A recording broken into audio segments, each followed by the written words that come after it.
ദൈവ തിരുനാമം വാഴ്ത്തപ്പെടുമാറാകട്ടെ.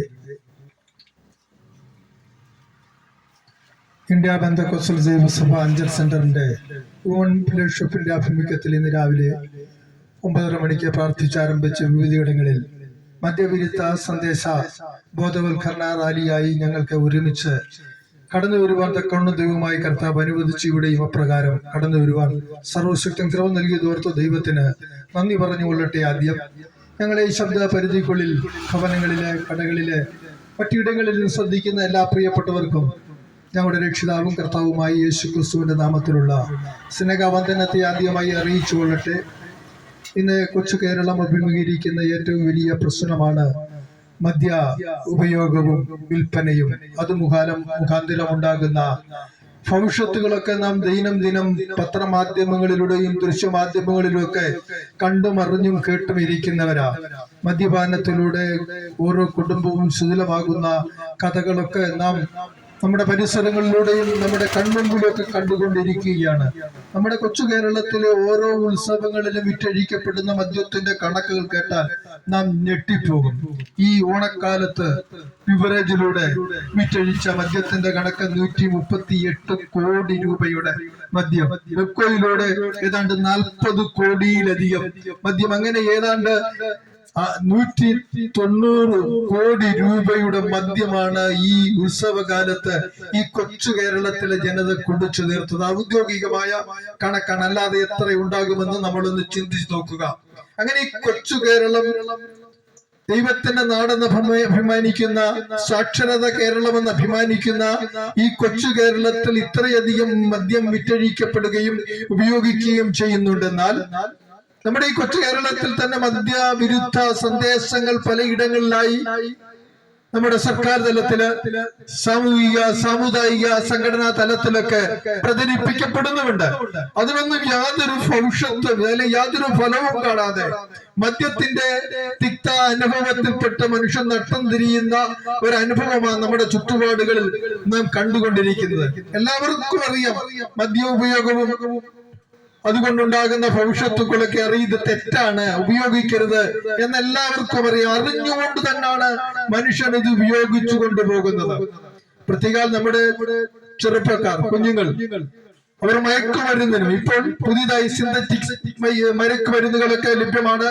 അവരത് ഉപയോഗിച്ചുകൊണ്ട് അവരുടെ യൗവനകാലം ശൂന്യമാക്കി കളയുന്ന ഒരു കാലഘട്ടത്തിലാണ് നാം ആയിരിക്കുന്നത്. ഈ സമൂഹത്തിന്, ഈ രാഷ്ട്രത്തിന്, അവരുടെ കുടുംബത്തിനൊക്കെ താങ്ങും തണലുമായി രാഷ്ട്ര അഭിവൃദ്ധിക്ക് വേണ്ടി പ്രവർത്തിക്കേണ്ട യൗവന തലമുറകൾ സിന്തറ്റിക്കൽ ലഹരി ഉപയോഗിച്ച് അവരുടെ ഭാവിയും രാഷ്ട്രത്തിന്റെ ഭാവിയൊക്കെ തുലച്ചു കളയുന്ന ഒരു കാലഘട്ടത്തിൽ നാം ആയിരിക്കുകയാണ്.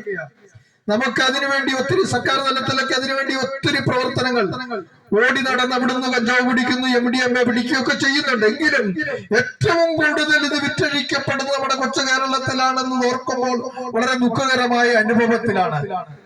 സർക്കാർ തലത്തിലൊക്കെ അതിന് വിവിധമായ പദ്ധതികൾ ആവിഷ്കരിക്കുമ്പോൾ എന്തുകൊണ്ട് ഇങ്ങനെ ഇവിടെ അധികം മദ്യം ഉപയോഗിക്കപ്പെടുന്നു, വിറ്റഴിക്കപ്പെടുന്നു എന്നുള്ളതിനെ കുറിച്ച് കാതലായ അതിന്റെ കാരണത്തെ കുറിച്ചും ചികഞ്ഞു ചെല്ലുമ്പോഴാണ് നമുക്കത് മനസ്സിലാക്കാൻ കഴിയുന്നത്. എന്തുകൊണ്ട് ഇത് ഭവിക്കുന്നു? ഒരു ഭവനത്തില് ഒരു കൊച്ചു കുടുംബത്തിലെ ഗൃഹനാഥൻ രാവിലെ വീട്ടിൽ നിന്ന് ജോലിക്ക് പോകുമ്പോൾ ഭാര്യ പറയും, അച്ഛാ അല്ലെങ്കിൽ ചേട്ടാ ഇന്നെങ്കിലും മദ്യപിക്കാതെ വരണേ എന്ന്. ആ മനുഷ്യൻ അവരോട് പറയും, കുഞ്ഞുങ്ങളോടൊക്കെ തലയിൽ തൊട്ട് സത്യം ചെയ്ത് പറയില്ല, ഇനി ഞാൻ മദ്യം ഉപയോഗിക്കുകയില്ല എന്ന് സത്യം ചെയ്ത് രാവിലെ ഭവനത്തിൽ നിന്ന് പോകും. വൈകിട്ട് പണിയൊക്കെ കഴിയുമ്പോൾ കൂട്ടുകാരൊക്കെ കൂടി അല്പം മദ്യപിക്കും. താരെ രാവിലെ സത്യം ചെയ്തതാ, കുഞ്ഞുങ്ങളെ തൊട്ട് സത്യം ചെയ്തൊക്കെ അങ്ങ് മറന്നുപോകും. എന്തുകൊണ്ടാണ് ഇങ്ങനെ ഭവിക്കുന്നതെന്നുള്ള യാഥാർത്ഥ്യം നാം അറിഞ്ഞെങ്കിൽ മാത്രമേ നമുക്ക് അതിന്റെ കാര്യങ്ങളെ മനസ്സിലാക്കാൻ സാധ്യമായി തീരുകയുള്ളൂ. മനുഷ്യനിൽ വസിക്കുന്ന പാപമാണ് അവനെ മദ്യത്തിലേക്ക് നയിച്ചുകൊണ്ടിരിക്കുന്നത്. മനുഷ്യനിലുള്ള പാപപ്രവൃത്തി അവനെ മദ്യാസക്തനാക്കി തീർത്തുകൊണ്ട് മനുഷ്യ സമൂഹത്തിന് വിപരീതമായി പ്രവർത്തിപ്പാൻ തക്കോണനെ പ്രേരിതനാക്കി മാനുഷിക നന്മയ്ക്ക് ഉതകേണ്ട കാര്യങ്ങളെയൊക്കെ തകിടം മറിച്ചുകൊണ്ട് തിന്മ മാത്രം ചെയ്തു പോകുകയാണ്.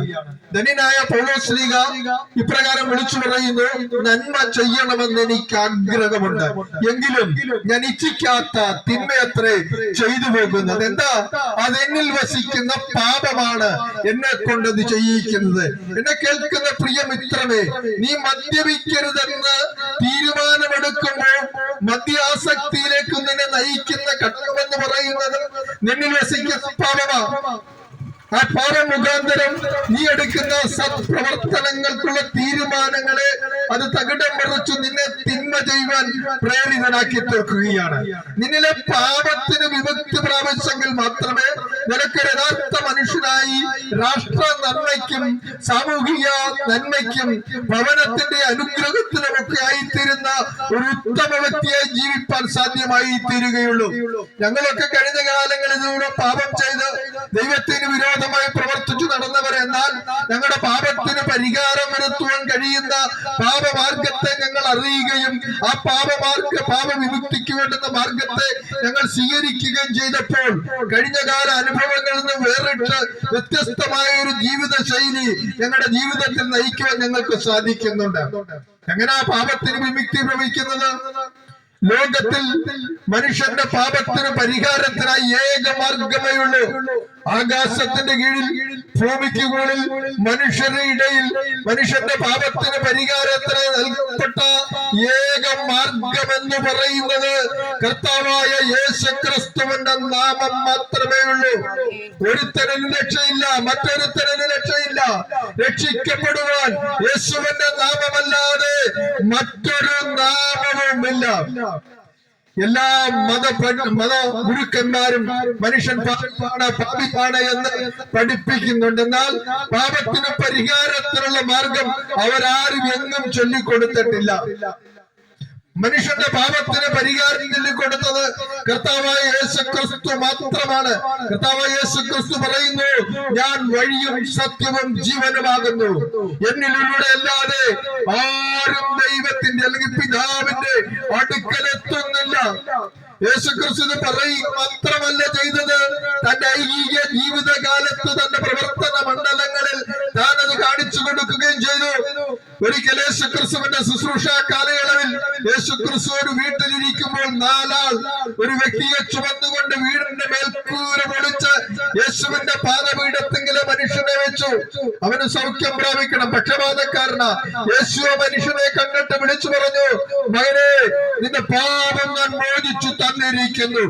അവിടെ കണ്ടിരുന്ന യഹൂദ മത അനുസാരികളായ എല്ലാവരും ആശ്ചര്യപ്പെട്ടു പോയി. ദൈവത്തിനല്ലാതെ മറ്റാർക്ക് പാപത്തിന് പരിഹാരം കൊടുക്കാൻ കഴിയുമെന്നവർ ഹൃദയത്തിൽ നിരൂപിക്കുന്നത് കണ്ടിട്ട് യേശു പറഞ്ഞു, ഒരു കാര്യമുണ്ട്, നീ സൗഖ്യമാകാ എന്ന് പറയുന്നതോ എളുപ്പം, നിന്റെ പാപം മോചിച്ചു തന്നിരിക്കുന്നു എന്ന് പറയുന്നതോ എളുപ്പം. എന്നിട്ട് കർത്താവ് പറയുന്നു, എനിക്ക് പാപത്തിന് പരിഹാരം കൊടുക്കാൻ കഴിയും എന്ന് നിങ്ങൾ അറിയേണ്ടതിനാ ഞാൻ ഇങ്ങനെ പറഞ്ഞതിനെ കേൾക്കുന്ന മിത്രമേ, പാപത്തിന് പരിഹാരം വരുത്തുവാൻ യേശുക്രിസ്തുവിന് മാത്രമേ സാധ്യമായി തീരുകയുള്ളൂ. ഒരു കർമ്മ ആചാര അനുഷ്ഠാനങ്ങൾക്കും നിന്റെ പാപത്തിന് പരിഹാരം വരുത്തുവാൻ കഴിയുകയില്ല. മനുഷ്യന്റെ ജീവിതത്തിലേക്ക് എങ്ങനെയാ പാപം വന്നത്? ഭൂമിയായ ദൈവം മനുഷ്യനെ അവന് സകലമായ സൗഭാഗ്യ അനുഭവങ്ങളും ഏതെങ്കിലും സൃഷ്ടിച്ചു കൊടുത്ത് അവനെ ഏതൻ തോട്ടത്തിലാക്കിയിട്ട് അവന്റെ മുമ്പിൽ ദൈവം ഒരു വ്യവസ്ഥ വെച്ചു, ഈ തോട്ടത്തിന് നടുക്കു നിൽക്കുന്ന വൃക്ഷത്തിന്റെ ഫലം നീ തിന്നരുത് എന്ന്. അത് മാത്രമേ ദൈവം അവനോട് പറഞ്ഞുള്ളൂ. എന്നാൽ അവൻ അതിനെ ലംഘിച്ചതുകൊണ്ട് ആ ആദമിലൂടെ, ഏക മനുഷ്യനായ ആദമിലൂടെ പാപം ഭൂമിയിലേക്ക് വരികയും അവന്റെ സന്തതി പരമ്പരകളായ സകല മാനവജാതിയിലേക്കും ആ പാപം പറക്കുകയും ചെയ്തതുകൊണ്ട് ദൈവനിഷേധികളായി മനുഷ്യൻ തീരുവാനിടയായിത്തീർന്നു. അങ്ങനെ പാപത്തിന് അടിമപ്പെട്ട മനുഷ്യന്റെ പാപത്തിന് പരിഹാരത്തിന് യേശു മാത്രമേ സാധ്യമായി തീരുകയുള്ളൂ. അതാ കർമാചാരാനുഷ്ഠാനങ്ങൾക്ക് ചെയ്യുവാൻ കഴിയാത്തതിന് പൗലോസ് വിളിച്ചു പറയുന്നു, ന്യായപ്രമാണത്തിന് ചെയ്യാഞ്ഞതിനെ സാധിപ്പിക്കാൻ ദൈവം തന്റെ പുത്രനെ പാപജടത്തിലും പാപം നിമിത്തവും ഭൂമിയിലേക്ക് അയച്ചു. സകല മനുഷ്യന്റെയും പാപം യേശുവിന്റെ മേൽ ചുമത്തി അവനെ കാൽവരിയിൽ യാഗമാക്കി തീർത്തു. അവൻ നമ്മുടെ പാപങ്ങളെ ചുമന്നുകൊണ്ട് കാൽവരിയിൽ കയറി അവന്റെ അടിപ്പിണരുകളാൽ നമ്മുടെ പാപങ്ങൾക്ക് പരിഹാരം വരുത്തുവാൻ സാധ്യമായി തീർന്നു. അങ്ങനെ യേശുവിനോട് മാത്രമേ പാപത്തിന് പരിഹാരം വരുത്താൻ കഴിയുള്ളൂ. സകല മനുഷ്യന്റെയും പാപം യേശു തന്നെ ശരീരത്തിൽ ഏറ്റുവാങ്ങി എന്നെ കേൾക്കുന്ന പ്രിയമിത്രമേ, നീ ചിന്തിച്ച പാപം, നീ തലകൊണ്ട് നിന്റെ തലച്ചോറിൽ ഉരുത്തിരിഞ്ഞ പാപത്തിന്റെ പരിഹാരത്തിനായി യേശു തന്റെ ശിരസിൽ മുൾക്കിരീടധാരിയായി മുൾക്കിരീടം ശിരസിൽ അടിച്ചിറക്കി. നീ കൈകൾ കൊണ്ട് ചെയ്ത പാപത്തിന് പരിഹാരത്തിനായി യേശു തന്റെ കൈകളിൽ കാലിരിപ്പാടികൾ അടിച്ചിറപ്പാൻ ഇടയായി തീർന്നു. നീ കാലുകൾ കൊണ്ട് ചെയ്ത പാപത്തിന്റെ പരിഹാരത്തിന് യേശുവിന്റെ കാലുകൾ കുരിശിനോട് ചേർത്ത് കാലിരിപ്പാടി കൊണ്ട് അടിച്ചിറക്കി. നീ ചെയ്ത പാപത്തിന്റെ എല്ലാ ശിക്ഷയും യേശുവിന്റെ ശരീരത്തിൽ യേശു ഏറ്റുവാങ്ങി. ഒന്ന് കുറേ 40 അടി യേശുവിന്റെ പുറത്ത് ചാട്ടവാറുകൾ കൊണ്ട് അടിച്ച് യേശുവിന്റെ പുറം ഉടവുചാല് പോലെ കീറുവാനിടയായി തീർന്നു. അങ്ങനെ ഭൂമിയിൽ ജനിച്ച മനുഷ്യരെയും ജനിപ്പാനിരിക്കുന്ന സകല മനുഷ്യന്റെയും പാപം തന്റെ ശരീരത്തിൽ ഏറ്റുവാങ്ങിക്കൊണ്ട് യേശു ക്രൂശിൽ യാഗമായി. എന്നെ കേൾക്കുന്ന മിത്രമേ, നിന്റെ പാപത്തിന് പരിഹാരത്തിന് ഒറ്റ മാർഗമേ ഉള്ളൂ. യേശു എന്റെ പാപത്തിന്റെ പരിഹാരത്തിനായി കാൽവരിയിൽ മരിച്ചു എന്ന് നീ വിശ്വസിക്കുകയും ആ ഹൃദയത്തിൽ വിശ്വസിക്കുകയും അത് നാളുകൊണ്ട് ഏറ്റുപറയുകയും ചെയ്താൽ നിന്റെ പാപത്തിന് പരിഹാരം വരുത്തും. ഒരു ആചാര അനുഷ്ഠാന കർമ്മങ്ങൾക്കോ നിന്റെ സത്പ്രവർത്തികൾക്കോ ഒന്നും നിന്റെ പാപത്തിന് പരിഹാരം വരുത്തുവാൻ കഴിയില്ല. പാപത്തിന് പരിഹാരം വരുത്തുവാൻ മനുഷ്യരുടെ നൽകപ്പെട്ട ഭൂമിയിൽ നൽകപ്പെട്ട ഏകനാമമേ ഉള്ളൂ. അത് കർത്താവായ യേശു ക്രിസ്തുവിന്റെ നാമമല്ലാതെ മറ്റൊരു നാമവുമില്ല. നിന്റെ ജീവിതത്തിൽ പാപത്തിന് പരിഹാരം വരുത്തിയാൽ ഇന്ന് നീ അനുഭവിക്കുന്ന ജീവിതത്തിലെ സകല പ്രശ്നങ്ങൾക്കും പരിഹാരം വരുവാനിടയായി തീരും. ഞങ്ങളും ഒത്തിരി പ്രശ്നങ്ങളിൽ അകപ്പെട്ട് നടന്നവരാ. യേശുവിനെ രക്ഷിതാവും കർത്താവും അംഗീകരിച്ചപ്പോൾ ഞങ്ങളുടെ ജീവിതത്തിലെ എല്ലാ പ്രശ്നങ്ങൾക്കും പരിഹാരം വന്നു. ഇന്ന് ഞങ്ങൾ സന്തോഷ സമാധാന പൂർണ്ണമായ ഒരു ജീവിത സാഹചര്യത്തിൽ വസിക്കുകയാണ്. എന്നെ കേൾക്കുന്ന മിത്രമേ, നിന്റെ ജീവിതത്തിൽ നിന്റെ കുടുംബാന്തരീക്ഷത്തിൽ നിനക്ക് സമാധാനമാണോ, സന്തോഷമാണോ, നീ അനുഗ്രഹിക്കപ്പെടണമോ? യേശുവിനെ രക്ഷിതാവും കർത്താവും അംഗീകരിച്ച് ഒരു ക്രിസ്തീയ ജീവിതത്തിന് നീ തുടക്കം കുറിക്കുന്നുവെങ്കിൽ നിന്റെ ജീവിതത്തിൽ സന്തോഷവും സമാധാനവും കൈവരിപ്പാനിടയായി തീർന്നു. യേശു കർത്താവ് പറയുന്നു, നീ യേശു നമുക്ക് മാതൃക കാണിച്ചെന്ന ചില കൽപ്പനകളെ അനുസരിച്ച് മുമ്പോട്ട് പോകണം. യേശു യോർദാൻ നദിയിൽ ഇറങ്ങി യോഹന്നാന്റെ കൈക്കീഴിൽ നിമഞ്ജന സ്നാനം പ്രാപിച്ചു, മൗലിക സ്നാനം പ്രാപിച്ചു.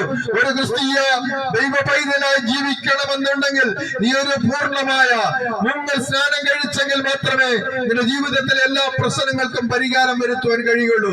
എന്നെ കേൾക്കുന്ന മിത്രമേ, യേശുവിനെ രക്ഷിതാവും കർത്താവും അംഗീകരിച്ച് ഒരു നിമഞ്ജന സ്നാനം പ്രാപിച്ച് ഒരു ക്രിസ്തീയ ജീവിതം നടിച്ച് നിന്റെ ജീവിതത്തിൽ അനുഗ്രഹവും സമാധാനപൂർണ്ണമായ ഒരു അനുഭവം പ്രാപിപ്പാൻ ദൈവമായ കർത്താവ് നിങ്ങളെല്ലാവരും സഹായിക്കട്ടെ എന്ന് ആഹ്വാനം ചെയ്തുകൊണ്ട് ഞാൻ എന്റെ വാക്കുകളിൽ നിന്ന്